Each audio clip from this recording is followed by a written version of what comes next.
पर्व पर्युषण आया है, पर्व पर्युषण आया है, घर घर में खुशियाँ लाया है, पर्वों का राजा कहलाए, हम जैनों ने ये पाया है। नमो अरहंताणं, नमो सिद्धाणं, नमो आयर्याणं, नमो वज्रायाणं, नमो लोये सव्वसाहुणं। जय बोलो 10 लक्षण महापर्व की।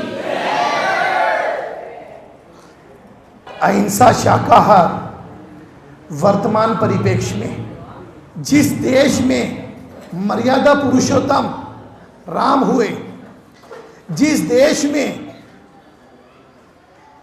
अंतिम शासन नायक भगवान महावीर हुए, जो देश गोपालों का देश कहा जाता है, और जिस देश में गाय की पूजा की जाती है, उस देश में अगर मांसाहार का बढ़ावा बढ़ता है तो उन तपस्वियों को बहुत दुख होता है जो वास्तव में अपने धर्म मार्ग की ओर बढ़ गए हैं, जिन्होंने घर गृहस्थी छोड़कर एक पंथ मुनि पंथ अपना लिया है।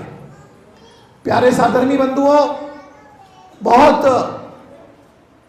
कहने का विषय है कि जो भारत देश भरत के नाम का देश है, उस देश में जहां शाकाहार का बोलबाला होना था, वहां पर मांसाहार भी अपनी चरम अवस्था में चल पड़ा है। आज के समय में शाकाहार की मांग नहीं है, अपितु शाकाहार की आवश्यकता है। पूर्व में भी कई बार इस विषय पे चर्चा हो चुकी है कि गाय को माता कहा और हमारी मां के बराबर उस गाय को भी दर्जा दिया। क्यों? क्योंकि जिस मां ने हमें अपने कोख से जन्म दिया, जिस गाय ने हमें दूध पिलाया, जिस मां ने हमें 9 महीने तक अपने कोख में रखकर पाला पोसा, उसकी तरफ दूसरी तरफ गौ मां ने खुद कष्ट पाकर भी हमें दूध दिए। लेकिन गाय को माता क्यों कहा? क्योंकि जिस मां ने हमें 9 माह कोख में रखा, उस मां ने हमें कुछ माह या कुछ वर्ष ही दूध पिलाया, लेकिन इस गाय ने हमें जीवन भर दूध पिलाया। ऐसे कई यहाँ पे बुजुर्ग व्यक्ति बैठे हैं, ऐसे कई सफेद बाल वाले मेरे साधर्मी भाई बैठे हैं, कई युवा हैं। अरे ये गाय दूध पिलाते वक्त मजहब धर्म नहीं देखती है, इसीलिए इसको मां का दर्जा दिया है, और वो सभी धर्मों में, सभी पंथों में दूध मान्य है।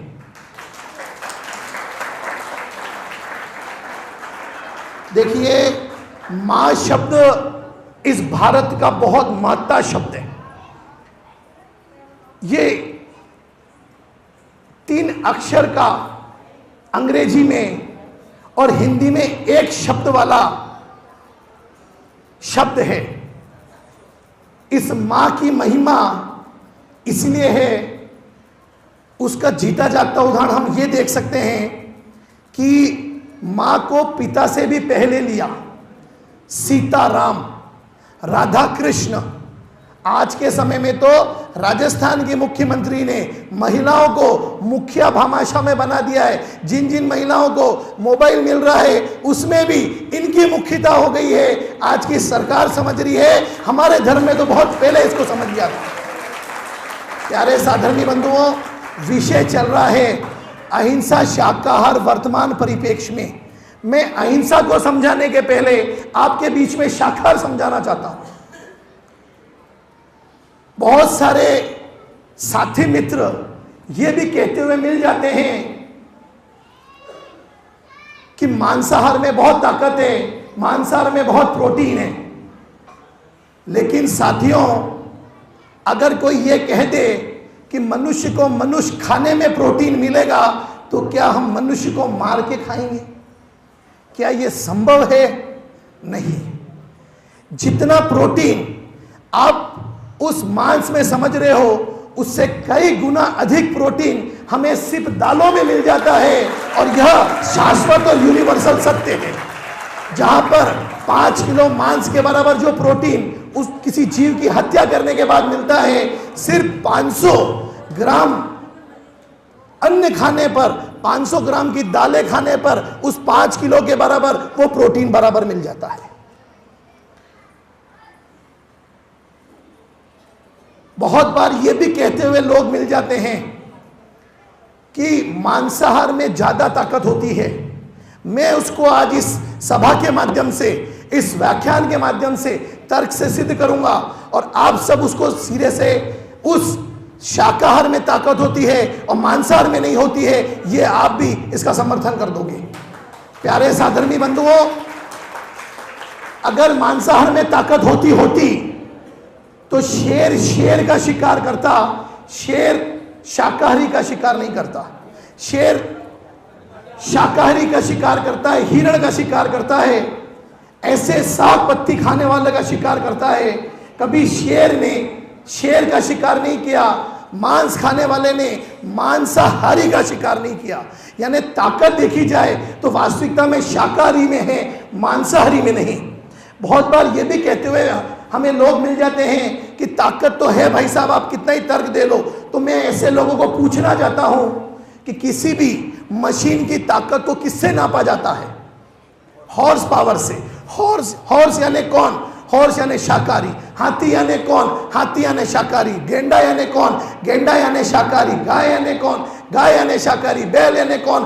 बैल यानी शाकाहारी। और जिनका हम दूध पीते हैं, ऐसी गाय के साथ बकरी भी शाकाहारी है। इनका कोई शिकार करके खाता है तो इसका मतलब मूल ताकत उस साग पत्ती में है। शाकाहारी को खाने वाले लोगों को, जो शाक पत्ती खाते हैं, उसमें ताकत है बनिस्बत मांसाहारी के।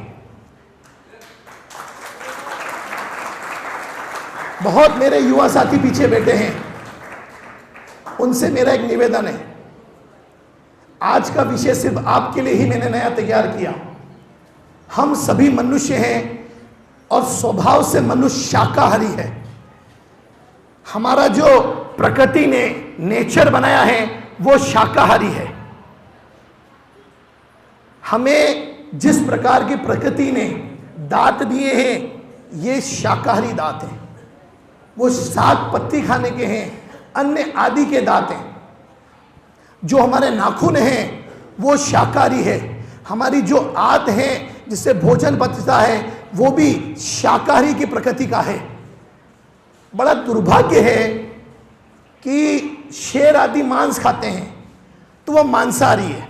गाय आदि साग पत्ती पत्ते आदि खाते हैं वो शाकाहारी है।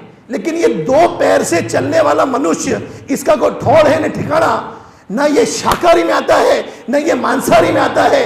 ये कैसा है? ये शाकाहारी भी है और मांसाहारी भी है, जबकि प्रकृति ने इसको स्वभाव से शाकाहारी बनाया। तू मांसाहारी हो कैसे गया? बहुत बार लोग ये भी कहते हैं कि भाई साहब, शेर का झगड़ा हाथी से करा दो, अगर हाथी ताकतवर है तो शेर का झगड़ा करा दो। मैं आज आपको इस मंच से दावा करना चाहता हूं, शेर हाथी से छल पूर्वक जीत सकता है, ताकत से नहीं। अगर दोनों का आमने सामने का झगड़ा करा दो तो हाथी का पांव ही उस शेर के लिए काफी है, उसके वही प्राण पखेरु चले जाएंगे। यानी कहीं ना कहीं शाकाहारी में ताकत मांसाहारी की बनिस्बत ज्यादा है।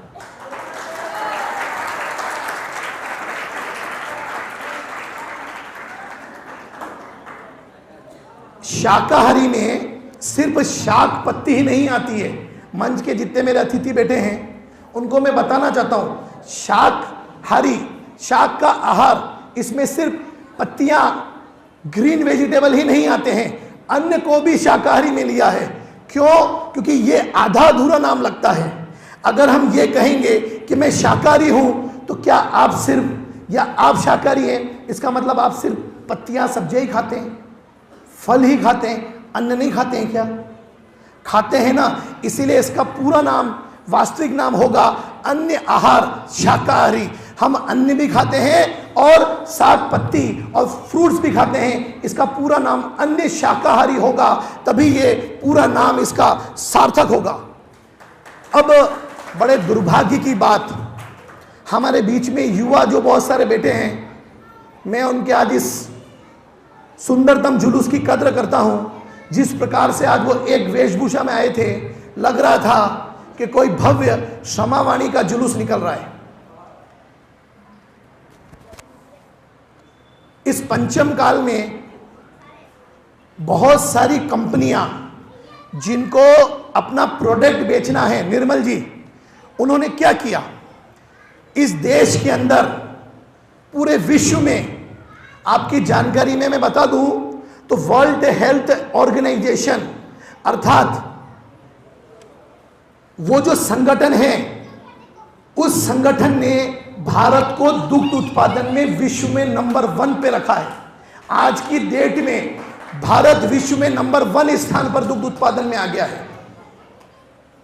तो ये बहुत सारे देशों को ना गुजारा रहा, क्योंकि उस एक नंबर पे दूसरे बहुत सारे देश थे। उनको लगा कि यार ये तो गलत हो रहा है।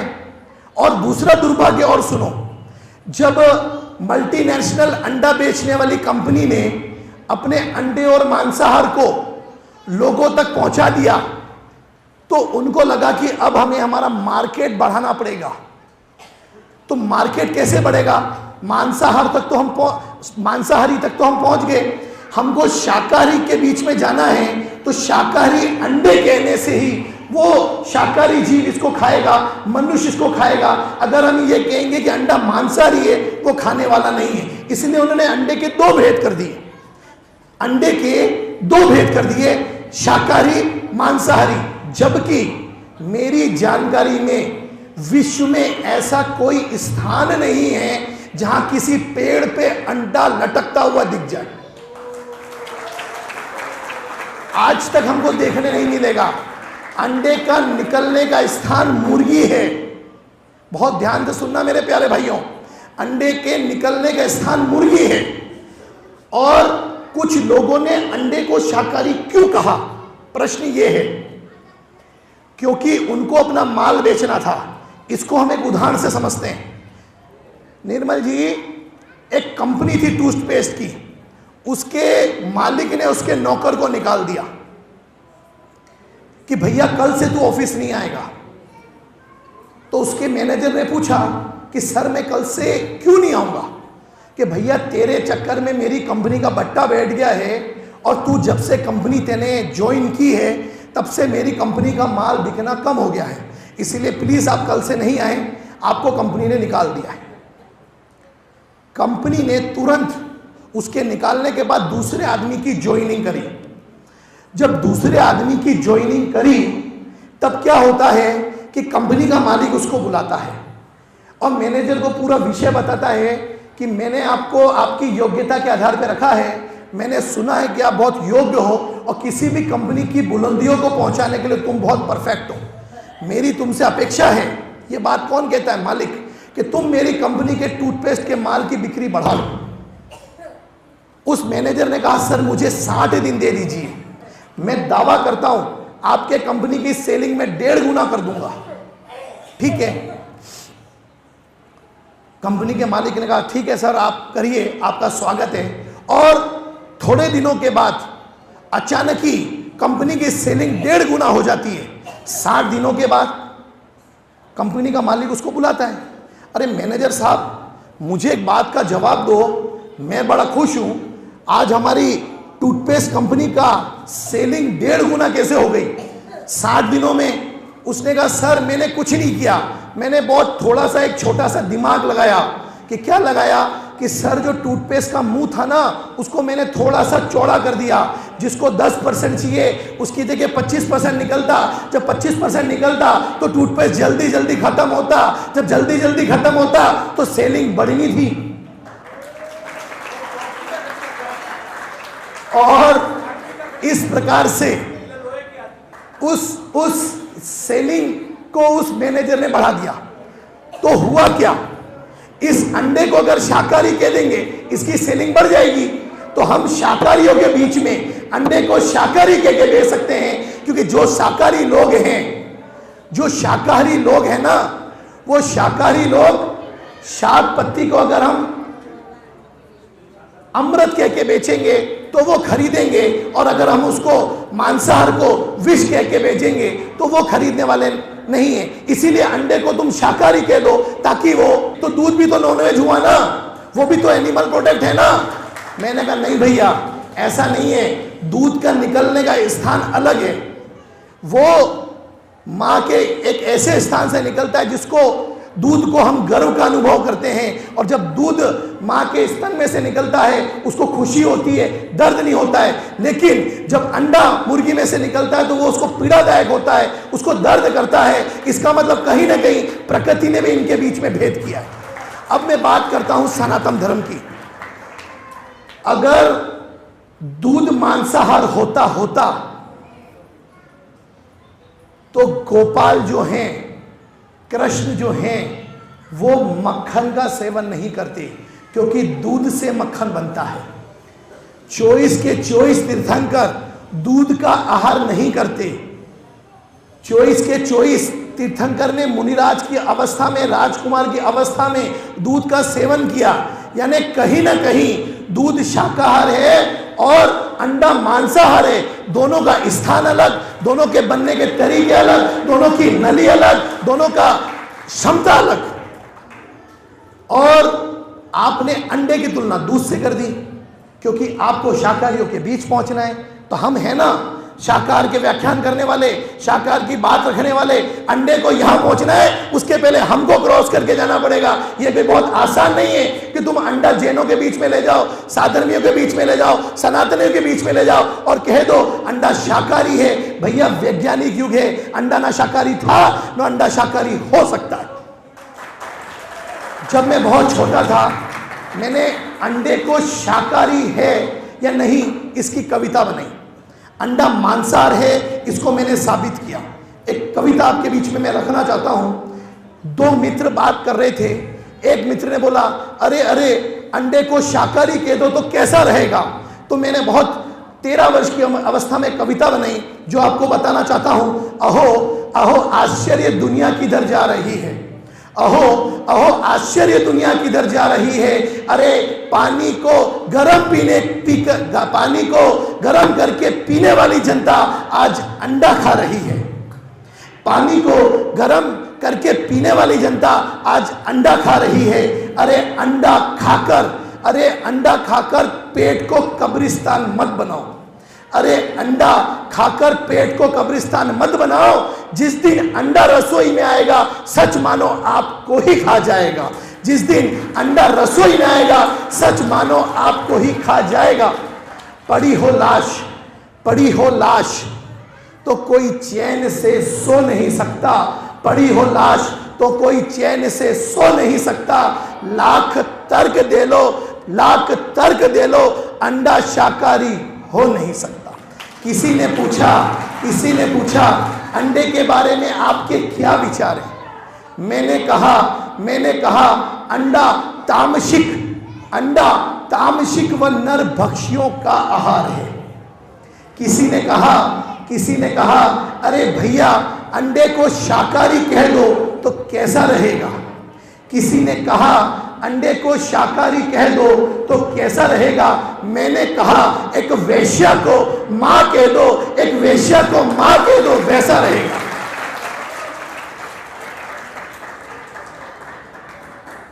देखिए इस प्रकृति ने बहुत अच्छा व्यवस्था करी है। शाकाहारी और मांसाहारी को परखने के लिए एक बहुत अच्छा बाबूजी एक उदाहरण और देता हूं। मुझे बताइए मनुष्य सामाजिक प्राणी है या नहीं। आप लोग सब बताओ, सामाजिक प्राणी है। मनुष्य सामाजिक प्राणी है। उसी प्रकार जितने भी शाकाहारी पशु हैं, पक्षी हैं, जो ऊपर हवा में उड़ते हुए कबूतर दिखते हैं, बोलिए वो समूह में रहते हैं या नहीं। समूह में रहते हैं। गाय झुंड में रहती है, हिरण झुंड में रहते हैं,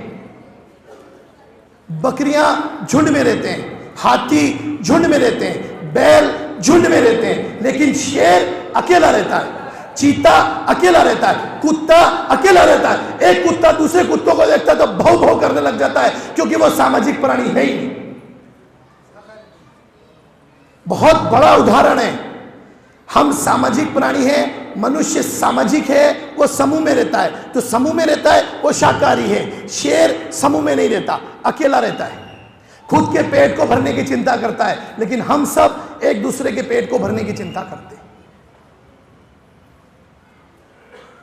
ये प्रकृति का नियम है, किसी का बनाया हुआ नहीं है। और बताता हूं, बहुत अच्छा एक उदाहरण आपके बीच में और प्रस्तुत करता हूं।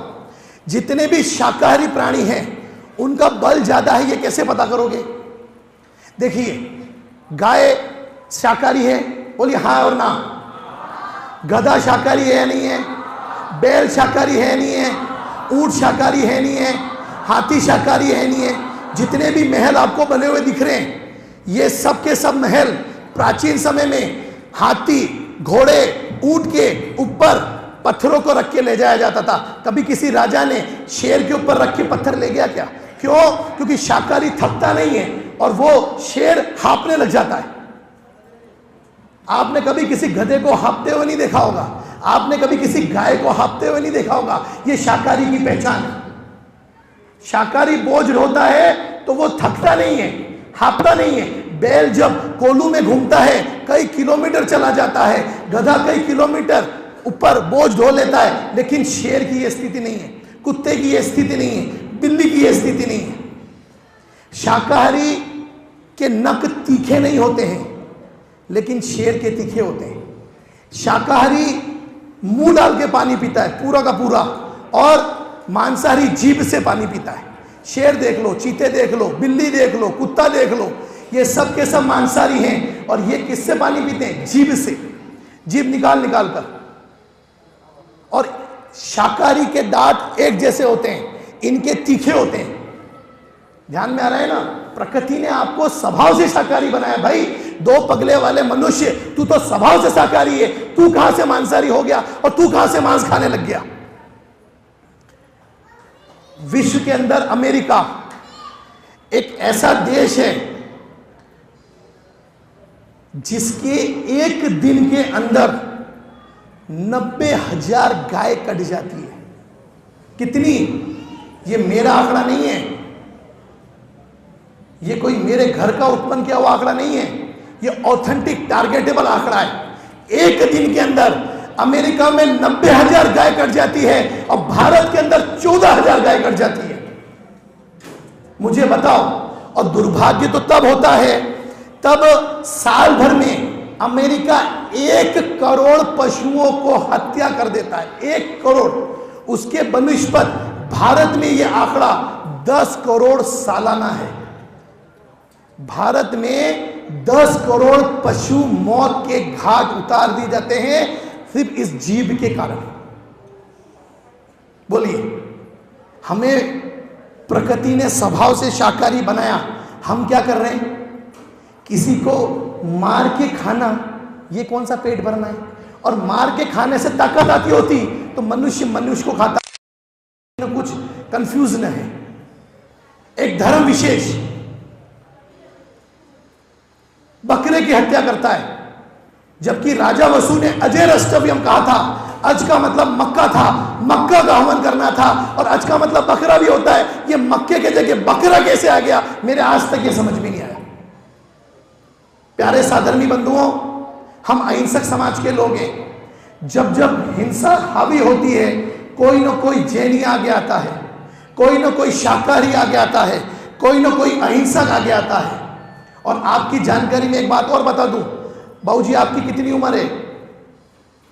आपकी उम्र कितनी है? 78 वर्ष, 80 वर्ष के करीब आपकी उम्र है।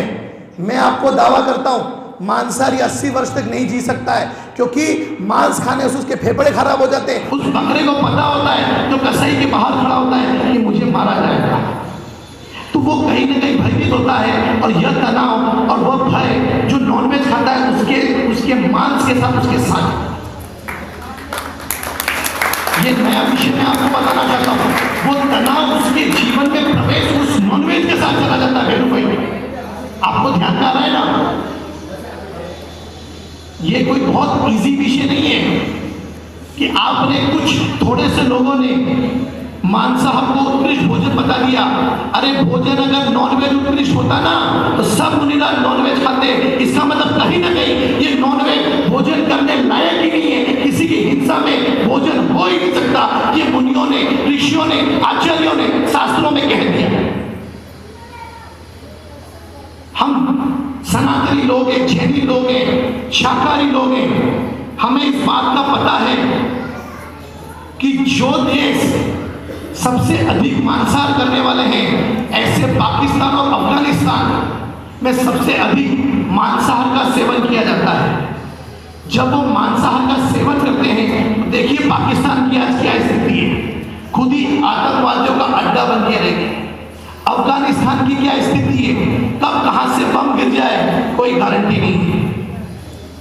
क्या वो देश जो नॉनवेज खा रहे हैं, क्या वो शांति से रह पा रहे हैं? क्या उनको ये पता है कि सुबह का सूर्य उदय वो देख सकेंगे या नहीं सकेंगे? जो पाकिस्तान सबसे अधिक नॉनवेज का भक्षण करने वाला देश है, क्या वो सुखी देश है? क्या अफगानिस्तान सुखी देश है? इसका मतलब भारत के अंदर ये कुरीति आई नहीं। और मैं आप सभी से कहना चाहता हूं कि शाकाहारी भोजन उत्तम आहार है, आपके शरीर की दृष्टि से भी और वैज्ञानिक दृष्टि से भी। अगर कोई मुर्गी का सेवन करता है तो उसके नेगेटिव हार्मोन्स भी उसके भोजन में आ जाते हैं, उसकी बीमारी भी उस भोजन में आ जाती है, अंडे के अंदर जो बीमारी होती है वो भी आ जाते हैं। और एक विषय में और बताना आपको चूक गया, कुछ लोग जो अंडे को शाकाहारी कह देते हैं, वो उसके पीछे एक कारण और है।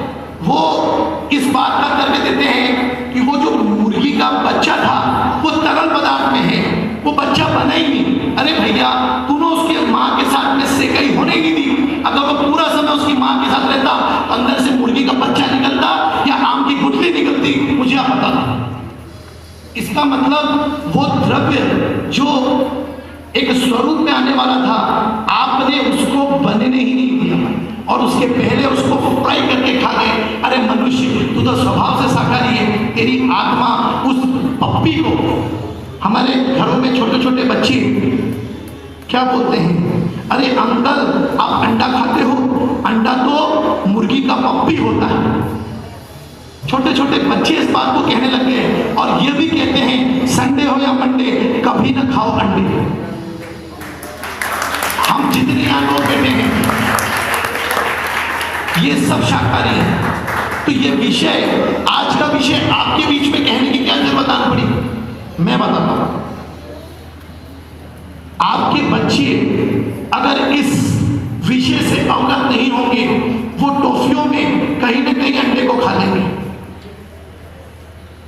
अगर आपके बच्चे इस विषय से अवगत नहीं होंगे तो उनको पता ही नहीं पड़ेगा कि वेजिटेरियन केक भी बनता है। बहुत सारे ऐसी बेकरी हैं जो अंडे को डालकर ही केक बनाते हैं और आप जैनी होकर उन केकों को घर में जाते हो और हैप्पी बर्थडे करते हो। आपकी तो हैप्पी बर्थडे हो जाती है, लेकिन उस मुर्गी के बच्चे की पापड़े की डेथ डे हो जाती है। क्या हम इसको सुधार नहीं सकते हैं? क्या इसको हम बच्चों को समझा नहीं सकते हैं? प्यारे युवा साथियों, आप बहुत उत्साही हैं, आपको उसके लिए बहुत बहुत धन्यवाद। लेकिन आप अपनी आने वाली पीढ़ी को, आप अपने मित्रों को इस बातों से अवगत करें। छोटे छोटे बच्चों को ये बताएं कि बेटा टॉफी के अंदर ये जो रेड निशान है, ये रेड निशान नॉनवेज का सूचक है और जो ग्रीन निशान है ये शाकाहारी का प्रतीक है। ये आप बच्चों को बताएं। लोग कहते हैं कि मांसाहारी कहने से कैल्शियम ज्यादा मिलता है, लोग कहते हैं कि मांसाहारी खाने से प्रोटीन मिलता है। मैं कहता हूं आप संतरे का रस पी लो, जितना 1 किलो मांस में खर्चा आएगा, एक संतरे के 15 रुपए के जूस में आपको कैल्शियम मिल जाएगा।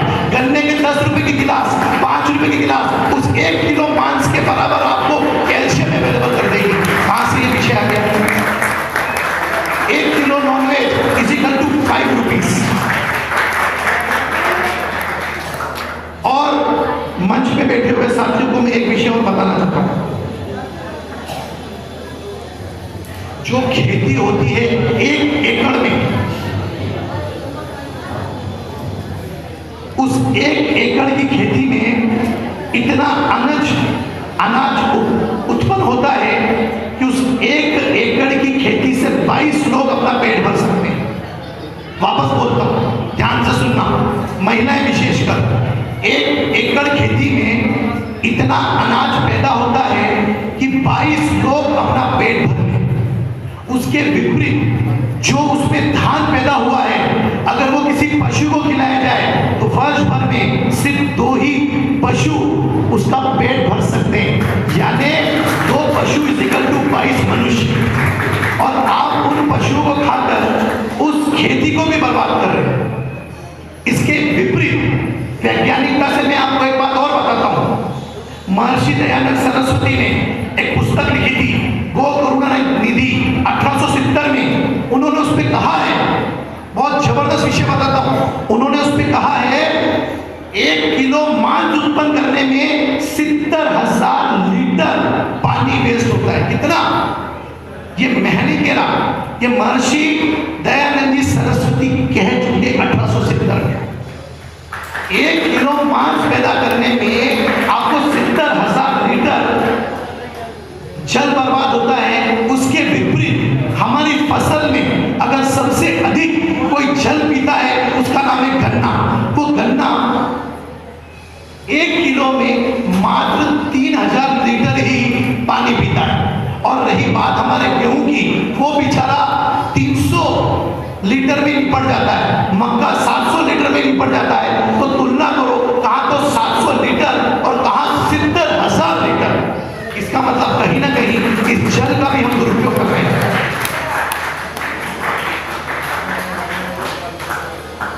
हमारे बहुत सारे साथी यहाँ पे ऐसे बैठे, युवा साथी, मैं उनको आज एक शपथ दिलाना चाहता हूँ।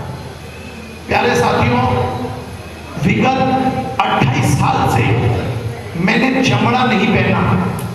मैंने चमड़े का बेल्ट और चमड़े के जूते 28 साल से नहीं पहने, जैसे मैं समझ पाया। मैं महिलाओं से निवेदन करना चाहता हूँ, जो मेरी बहनें बैठी है उनसे भी आज कुछ मांगने आया हूँ। आपने 10 दिन में मुझे बहुत सुना, बहुत प्यार दिया, बहुत स्नेह दिया, बहुत सम्मान दिया, अभिमान दिया, लेकिन मैं आपसे सिर्फ इतना चाहता हूं कि आप आज यहां से जब उठो तब इसकी शपथ लेके उठना कि आज के बाद आप ऐसी लिपस्टिक नहीं लगाओगे जो खरगोश की आंख से बनती है। आप चमड़े की कोई वस्तु यूज नहीं करोगे, इसकी आप शपथ लेके उठना। लेकिन मेरे युवा साथियों से भी मैं कहना चाहता हूं, आप भी चमड़े के बेल्ट नहीं पहनोगे तो कोई गाय कत्ल खाने जाने से बच जाए। अगर उस चमड़े का बेल्ट पहना, चमड़े के जूते पहने, तो कहीं ना कहीं मुझे बहुत दर्द होता है जब मैं मंदिरों के बाहर पढ़ता हूँ, कृपया चमड़े के बेल्ट और चमड़े की वस्तु उतार कर अंदर जाए। अरे मैं तो जैन कुल में बैठा हुआ हूँ, किस बात का चमड़ा और किस बात का पहनना का लिखने की जरूरत नहीं होनी चाहिए। ये बात क्यों लिखनी पड़ रही है? हम जैन कुल में पैदा हुए, हम जैनी हैं, रात्रि भोजन नहीं करेंगे, सब भयों से नहीं डरेंगे, ये हमारा नारा है। हम पानी छान कर पिएंगे, ये हमारा नारा है।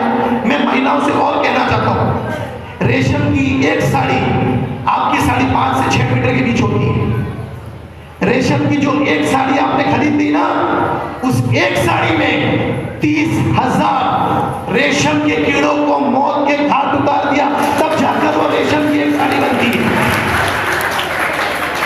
और आप कहते हो मुझे तो रेशम पक्का वाला बताना, क्या मौत की चीज से तुम पहनोगे? अरे भगवान महावीर की हिंसा की जरूरत थी या अहिंसा की? भगवान महावीर की अहिंसा की जरूरत जितनी महावीर के समय में नहीं थी, उससे ज्यादा आज जरूरत है, क्योंकि आज पंचम काल आ गया है, आप फैशन पे जा पड़े हैं। भगवान महावीर हमेशा अप टू डेट थे, क्योंकि वो निर्मल जी कुछ पहनते ही नहीं थे। आज कुर्ते पजामे पहन रहे हैं, कल इसकी फैशन आउट ऑफ डेट हो जाएगी। आज बाबूजी ने पगड़ी पहनी, 10 सालों के बाद पगड़ी वाले ढूंढते रह जाओगे साफे और ऐसी वस्तु आ जाएगी। लेकिन भगवान महावीर जो अप टू डेट थे, नंद थे, या मुनिराज की जो अवस्था है, वो कभी भी फैशन आउट ऑफ डेट नहीं हो सकती है, क्योंकि वो तो कुछ पहनते ही नहीं। मुनिराज शब्द बहुत बहुत बहुत महान शब्द है। जिनके पास सब कुछ होता है उसको कहते हैं राजा। बाबू जी ध्यान देना, जिनके पास बहुत कुछ होता है उसको कहते हैं राजा, और जिसके पास कुछ भी नहीं होता है उसको कहते हैं महाराजा। हम उनके अनुयायी, हम उनकी संतान। क्या हमको इसका विवेक नहीं होना चाहिए? क्या खाना, क्या पहनना, कैसा पहनना? क्या हम फैशन में इतने लिप्त हो जाएंगे, इतने चले जाएंगे कि हम किसी की हिंसा होने के बाद भी उसके हिंसा से, उसके मौत के घाट उतारने वाली चीजों को हम पहन के घूमें? क्या ये सच्चा जैनत्व है? क्या आप सच्चे जैनी कहलाने के अधिकारी हो? आपने एकासन किया नहीं किया उसके लिए मैं कुछ नहीं कहता, लेकिन अगर आपने एक बार रेशम की साड़ी पहन ली, एक बार लिपस्टिक लगा दिया, जिस लिपस्टिक में खरगोश की आंखों को बीच कर उसको द्रव्य के रूप में बना। भाई मनोज, ये बहुत बड़ा विषय। ये जो फैशन की बहुत सारी वस्तुएं है ना, जो हमको बहुत आनंद दिखती है और आप ऐसे ऐसे मुंह भी करती हैं, वो कहाँ जा रहा है? वो आपके मुंह में जा रहा है। वो मांस आप उसका सेवन कर रहे हैं। रामायण का युद्ध 6 माह चला, रामायण का युद्ध 6 माह चला, महाभारत का युद्ध 18 माह चला। और अगर 18 मिनट भी, आज अगर 18 मिनट भी युद्ध चल जाए तो त्राहिमाम कैसे? रामायण के युद्ध में मरने वालों की संख्या हजारों थी, लाखों नहीं। महाभारत के युद्ध में मरने वालों की संख्या लाखों थी, करोड़ों नहीं। लेकिन आज 18 मिनट भी युद्ध चल जाए तो मरने वालों की संख्या लाखों नहीं, करोड़ों नहीं, अरबों हो जाएगी। क्योंकि सिर्फ मनुष्य नहीं मरेगा, 2 इंद्रिय भी मरेंगे, 3 इंद्रिय भी मरेंगे, 4 इंद्रिय भी मरेंगे, कबूतर भी गिरेगा, आदि बहुत सारे जीव मरने लग जाएंगे।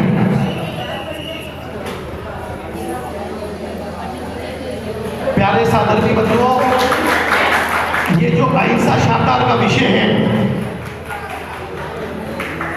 आपके बीच में पहली बार तैयारी करके इस विषय पे मेरे बोलने का अवसर प्राप्त हुआ। बस मैं इस बात को कहकर अपनी बात को विराम दूंगा कि रामायण का युद्ध,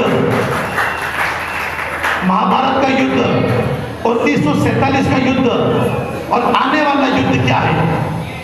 रामायण का युद्ध 2 व्यक्तियों का युद्ध था, राम और रावण 2 व्यक्ति थे। महाभारत का युद्ध 2 परिवार का युद्ध था, कौरव और पांडव 2 परिवार थे। 1947 का युद्ध 2 समाज का युद्ध था, हिंदू और मुस्लिम के दंगों का विषय था। लेकिन आज अगर युद्ध छिड़ जाएगा तो मरने वालों की संख्या करोड़ों होगी, अरबों होगी।